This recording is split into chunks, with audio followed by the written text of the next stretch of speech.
ക്ഷേത്രസന്നിധി. നമസ്കാരം. Ration card media അവതരിപ്പിക്കുന്ന ക്ഷേത്രസന്നിധി എന്ന പ്രോഗ്രാമിലേക്ക് ഏവർക്കും സ്വാഗതം.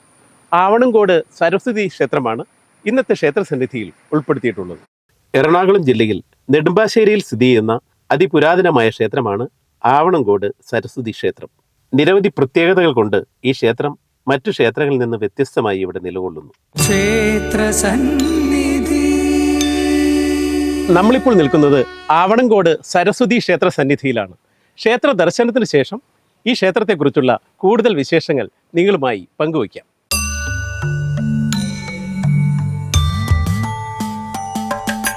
ക്ഷേത്രസന്നിധിയിലമരുന്ന ഭഗവാനും ഭഗവതിയും സദാസമയവും അനുഗ്രഹം ചൊരിയുന്ന സദാസമയവും അനുഗ്രഹം ചൊരിയുന്ന ക്ഷേത്രസന്നിധി. ആവണങ്കോട് സരസ്വതി ക്ഷേത്രം പരശുരാമനാൽ പ്രതിഷ്ഠിക്കപ്പെട്ട 108 ദുർഗാലയങ്ങളിൽപ്പെടുന്ന സഹസ്രാബ്ദങ്ങൾ പഴക്കമുള്ള സ്വയംഭുവായ സരസ്വതി ക്ഷേത്രമാണ് ആവണങ്കോട് സരസ്വതി ക്ഷേത്രം. ചതുര ശ്രീകോവിലിനകത്ത് പടിഞ്ഞാറ് ദർശനമായി വാണരുളുന്ന ദേവി രാവിലെ വിദ്യാദേവതയായ സരസ്വതിയായും അതിനുശേഷം ജഗത്കാരിണിയായ ദുർഗയായും ദർശനം നൽകുന്നു. ഈ ക്ഷേത്രത്തിൽ ഉപപ്രതിഷ്ഠകളായി ഭഗവതിക്ക് നേർ അഭിമുഖമായി ഇഹലോകത്തും പരലോകത്തും സർവ്വചരാചരങ്ങളുടെയും ലോകഗുരുവായ ദക്ഷിണമൂർത്തിയും സർവ്വവിഘ്നങ്ങളും തച്ചുടയ്ക്കുന്ന ഗണപതിയും ദേവിയുടെ വാഹനമായ സിംഹവും ഇവിടെയുണ്ട്. ഈ പ്രതിഷ്ഠകളെല്ലാം തന്നെ ദേവിക്ക് അഭിമുഖമായുള്ള നമസ്കാര മണ്ഡപത്തിൻ്റെ അടിയിലാണ് പ്രതിഷ്ഠിച്ചിരിക്കുന്നത് എന്നുള്ളത് ഈ ക്ഷേത്രത്തിൻ്റെ വലിയൊരു പ്രത്യേകതയാണ്. സർവജ്ഞപീഠം കയറിയ അദ്വൈത ആചാര്യനായ ജഗദ്ഗുരു ആദിശങ്കരൻ ഈ സരസ്വതി ദേവിയുടെ മുമ്പിലാണ് ആദ്യാക്ഷരം കുറിച്ചത് എന്നുള്ളത് ഈ ക്ഷേത്രത്തിൻ്റെ മറ്റൊരു വലിയ പ്രത്യേകതയാണ്.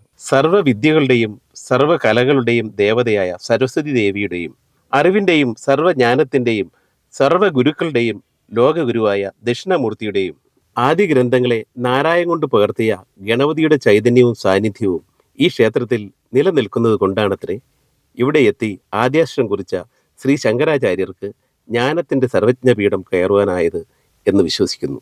അതുകൊണ്ട് തന്നെ ഈ ആവണങ്കോട് സരസ്വതി ക്ഷേത്രത്തിലെത്തി നിരവധി കുരുന്നുകളാണ് ദേവിക്ക് മുന്നിൽ അറിവിൻ്റെ ആദ്യാക്ഷരമായ ഹരിശ്രീ കുറിക്കുന്നത്.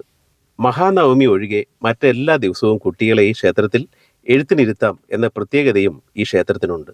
കൂടാതെ വിദ്യാഭ്യാസത്തിൽ വളരെ പിന്നോക്കം പോകുന്നവരെ വീണ്ടും എഴുത്തിനിരുത്തുന്ന വിശേഷമായ ചടങ്ങും ഇവിടെയുണ്ട്. ക്ഷേത്രസന്നിധി. ആവണങ്കോട് സരസ്വതി ക്ഷേത്രത്തിന്റെ മതിൽക്കെട്ടിന് പുറത്ത് തൊട്ടടുത്തായി രാമഞ്ചിറ ഭദ്രകാളി ക്ഷേത്രവും ശാസ്താ ക്ഷേത്രവും ഇവിടെയുണ്ട്. ഈ രാമഞ്ചിറ ഭദ്രകാളി ക്ഷേത്രത്തിന്റെ നട തുറന്നാൽ നവഗ്രഹങ്ങൾ ഈ ക്ഷേത്ര സങ്കേതത്തിൽ ഒഴിഞ്ഞും വണങ്ങിയും നിൽക്കുന്നതുകൊണ്ട് സദാസമയവും ഈ ക്ഷേത്രത്തിൽ മുഹൂർത്തമുണ്ട് എന്നാണ് വിശ്വാസം. അതുകൊണ്ട് തന്നെ ഈ ക്ഷേത്രത്തിൽ വിവാഹത്തിന് മുഹൂർത്തം നോക്കേണ്ട ആവശ്യമില്ല എന്നുള്ളത് ഈ ക്ഷേത്രത്തിന്റെ മറ്റൊരു പ്രത്യേകതയാണ്. ആവണങ്കോട് സരസ്വതി ക്ഷേത്രത്തിന്റെയും രാമഞ്ചിറ ഭദ്രകാളി ക്ഷേത്രത്തിന്റെയും പ്രാധാന്യവും പ്രത്യേകതയും മനസ്സിലാക്കി നിരവധി ഭക്തജനങ്ങളാണ് ദിനം തോറും ഈ ക്ഷേത്രങ്ങളിൽ ദർശനത്തിനായി എത്തിച്ചേർന്നുകൊണ്ടിരിക്കുന്നത്.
ഇവിടെ വെളുപ്പിന് 5 മണിക്ക് നട തുറക്കും. വെളുപ്പിന് 5 മണി തൊട്ട് 10:30 വരെയാണ് സമയം. വൈകിട്ട് 5 മണി തൊട്ട് 7:30 വരെയാണ് സമയം. രാവിലെ നട തുറന്നു കഴിഞ്ഞാൽ ആദ്യം അഭിഷേകം, മലർനേദ്യം, അത് കഴിഞ്ഞ ഉഷനേദ്യം, അത് കഴിഞ്ഞിട്ട് 7:30 ആകുമ്പോൾ ആദ്യത്തെ സരസ്വതി പൂജ, അത് കഴിഞ്ഞ് 9 മണിക്ക് രണ്ടാമത്തെ പൂജയാണ് ഇവിടെ. ഇങ്ങനെയാണ് ചടങ്ങുകൾ ഇവിടെ ചിട്ടപ്പെടുത്തി വെച്ചിരിക്കുന്നത്. ഇവിടുത്തെ പ്രധാനപ്പെട്ട വഴിപാടെന്ന് പറഞ്ഞാൽ ഒന്ന് നാവുമണി നാരായാണ്. അത് നാവ് നല്ല സ്ഫുടമായി സംസാരിക്കാനും മണി നല്ല കേൾവി ശക്തി ഉണ്ടാവാനും നാരായം നന്നായിട്ട് എഴുതാൻ പറ്റാനും അങ്ങനെ സങ്കല്പിച്ചാണ് ആൾക്കാർ പ്രാർത്ഥിച്ച് നടക്കിൽ വയ്ക്കുക. ഇവിടുത്തെ പ്രധാന മെയിൻ വഴിപാടെന്ന് പറഞ്ഞാൽ വിദ്യാരംഭം. അതാണ് ഇവിടുത്തെ മെയിൻ. ഇവിടെ കൊല്ലത്തിൽ 365 ദിവസവും മഹാനവമി, വിജയദശമി ഒഴിച്ച് ബാക്കി എല്ലാ ദിവസവും ഇവിടെ വിദ്യാരംഭം നടത്താറുണ്ട് കൊച്ചുകുട്ടികളെ. പിന്നെ കൊച്ചുകുട്ടികൾക്ക് മലർപ്പറ, അതും ഇവിടെ പ്രാധാന്യമാണ്. മലർപ്പറ കുട്ടികൾക്ക് നല്ല ഉന്നത പഠനത്തിന് അതൊക്കെ സഹകരിക്കാറുണ്ട്. അതേപോലെ ഇവിടെ വിദ്യാവാഗീശ്വരി പൂജ, അത് ഇവിടുത്തെ ആദ്യത്തെ പൂജക്കാണ് വിദ്യാവാഗീശ്വരി പൂജ എന്ന് പറയുക. ഇവിടെ ശരിക്കും സരസ്വതിയും ഉണ്ട്, ദുർഗയും ഉണ്ട്.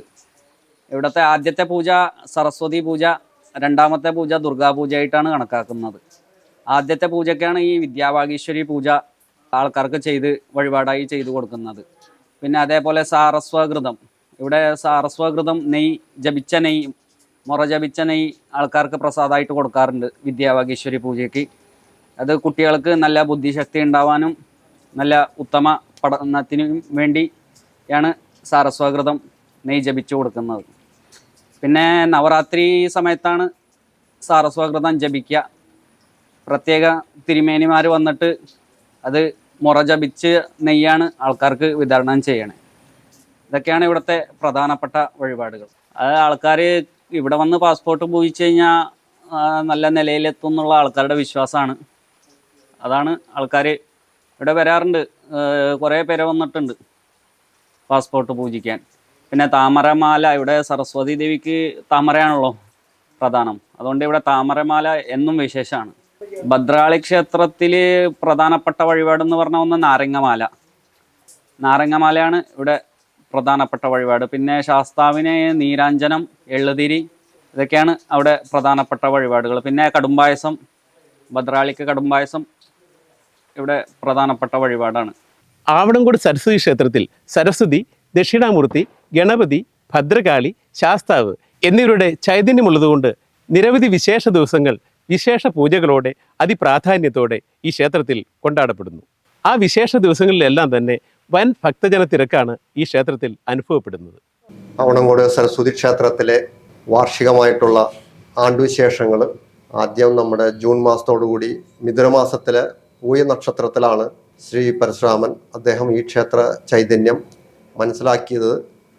അതിനാൽ മിഥുനമാസത്തിലെ പൂയ നക്ഷത്രത്തിലാണ് പ്രതിഷ്ഠാദനമായി ആചരിക്കുന്നത്. അതിനുശേഷം ചിങ്ങമാസത്തിൽ ദേവസ്വം പാടത്ത് കതിര് വളയുമ്പോൾ മുഹൂർത്തം നോക്കി ചിങ്ങമാസത്തിൽ ഇല്ലനിറ, നിറപുത്തരി അത് ആചരിച്ചു വരുന്നു. കന്നിമാസത്തിൽ നവരാത്രി, ക്ഷേത്രത്തിലെ ഏറ്റവും തിരക്കുള്ള സമയമാണ് നവരാത്രി. 10 ദിവസവും ക്ഷേത്രത്തിൽ കേരളത്തിൻ്റെ വിവിധ ഭാഗങ്ങളിൽ നിന്നും ധാരാളം ഭക്തജനങ്ങൾ എത്തിച്ചേരുന്ന സമയമാണത്. 10 ദിവസത്തിലും ക്ലാസിക്കൽ നൃത്ത സംഗീതോത്സവം, അതേമാതിരി വിജയലക്ഷ്മി വിദ്യാരംഭം വിപുലമായിട്ട് ക്ഷേത്രത്തിൽ നടക്കുന്നു. അത് കഴിഞ്ഞ വൃശ്ചികമാസത്തിൽ തൃക്കാർത്തിക എല്ലാ ക്ഷേത്രങ്ങളിലും ആചരിക്കുന്നത് പോലെ ക്ഷേത്രത്തിലും വിശേഷാലായിട്ട് ആചരിക്കുന്നു. അത് കഴിഞ്ഞ ജനുവരി മാസം മാഘമാസത്തിലെ വസന്തപഞ്ചമി, അത് ഭാരതമൊട്ടുക്ക് സരസ്വതിദേവിനെ പൂജിക്കുന്ന ദിവസമാണത്. കേരളത്തിന് വെളിയിലുള്ള എല്ലാ സംസ്ഥാനങ്ങളിലും വിദ്യാരംഭം കുറിക്കുന്ന ശുഭമുഹൂർത്തം അന്നേ ദിവസമാണ്. കേരളത്തിൽ ഈ ക്ഷേത്രത്തിൽ മാത്രമാണ്, ഈ സരസ്വതി ക്ഷേത്രത്തിൽ മാത്രമാണ് വിപുലമായ രീതിയിൽ ഇത് ആചരിക്കുന്നത്. അന്ന് വിശേഷാൽ പൂജകളും അതേമാതിരി ഇന്ത്യയിലെ എല്ലാ സംസ്ഥാനത്തു നിന്നുള്ള വ്യക്തികൾ, കുട്ടികൾ ആയിട്ട് ഇവിടെ വരാറുണ്ട്. കാരണം എറണാകുളം ഒരു മെട്രോ നഗരമായതിനാൽ എല്ലാ സംസ്ഥാനത്തിലും ആളുകൾ ഇവിടെ ഉള്ളത് കൊണ്ട് അവരുടെ കുട്ടികളെ വിദ്യാരംഭം കുറിക്കാൻ വേണ്ടി ഈ സരസ്വതി സന്നിധിയിൽ ഈ വസന്ത പഞ്ചമി ദിനത്തിൽ എത്തിച്ചേരാറുണ്ട്. അതേപോലെ ക്ഷേത്രത്തിലെ 10 ദിവസം നീണ്ടു നിൽക്കുന്ന ഉത്സവം, അത് മീനമാസത്തിലെ ഉത്രം ആറാട്ട് വരുന്ന രീതിയിലാണ്. ഉത്രം ആറാട്ട് ആണ് ക്ഷേത്രത്തിലെ ഇത്. അതിന് 10 ദിവസം മുമ്പേ കൊടി കയറും.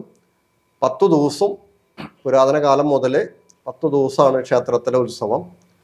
ആ 10 ദിവസ ഉത്സവം വളരെ വിപുലമായ പൗരാണിക രീതിയിലുള്ള ക്ഷേത്ര ചടങ്ങുകളോടുകൂടി നടക്കും. 10ാമത്തെ ദിവസം നമ്മുടെ ക്ഷേത്രത്തിലെ ആറാട്ട് കഴിഞ്ഞതിന് ശേഷം തൊട്ടടുത്ത ഉപക്ഷേത്രമായ രാമഞ്ചിറ ഭദ്രകാളി ക്ഷേത്രത്തിൽ താലപ്പൊലിയും അതേമാതിരി മുടിയേറ്റം എന്ന് പറഞ്ഞ കലാരൂപം അവിടെ രാത്രി അർദ്ധരാത്രി നടക്കാറുണ്ട്.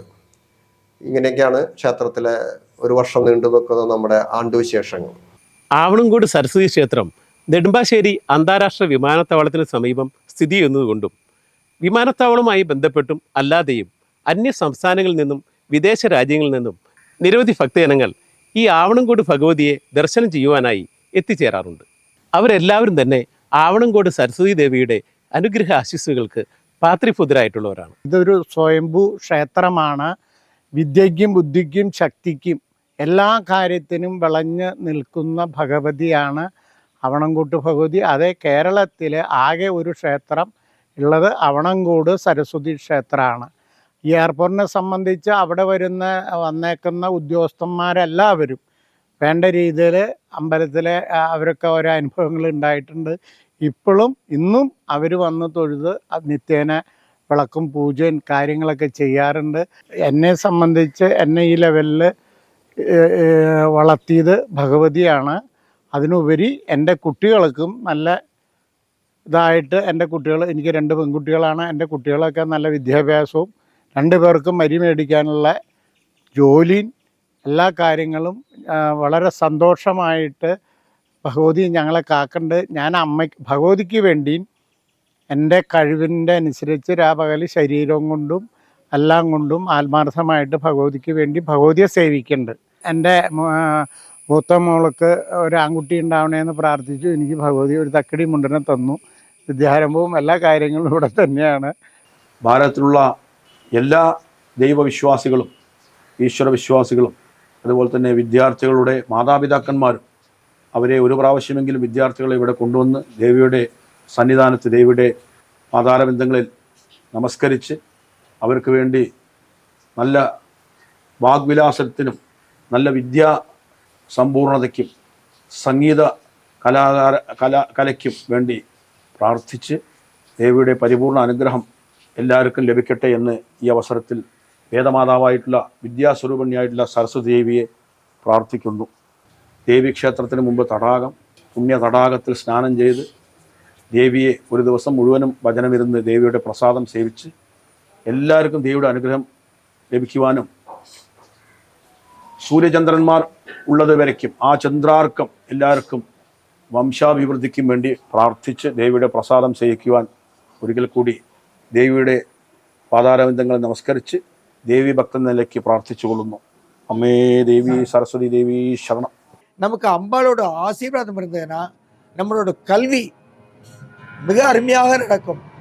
இந்த முறை இந்த வேதபாராயணம் சொல்வதற்காக இந்த மகா சரஸ்வதி எங்களை அழைத்து வேதபாராயணம் சொல்ல வைத்ததில் எங்களுக்கு பரிபூர்ண சந்தோஷம்.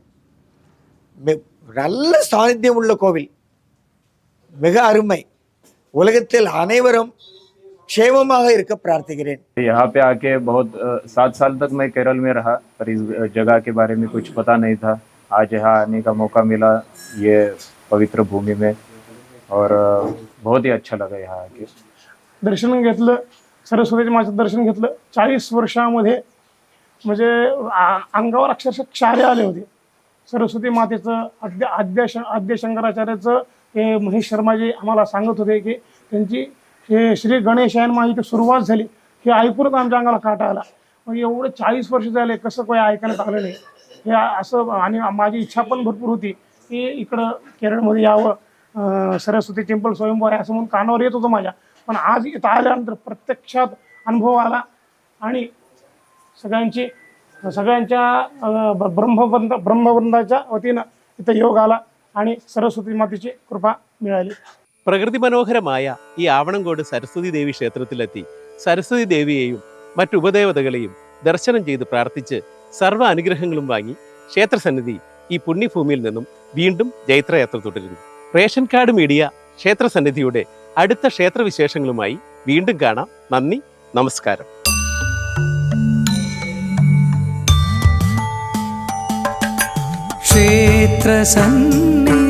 ക്ഷേത്രസന്നിധിയിലമരുന്ന ഭഗവാനും ഭഗവതിയും സദാസമയവും അനുഗ്രഹം ചൊരിയുന്ന സദാസമയവും അനുഗ്രഹം ചൊരിയുന്ന ക്ഷേത്രസന്നിധി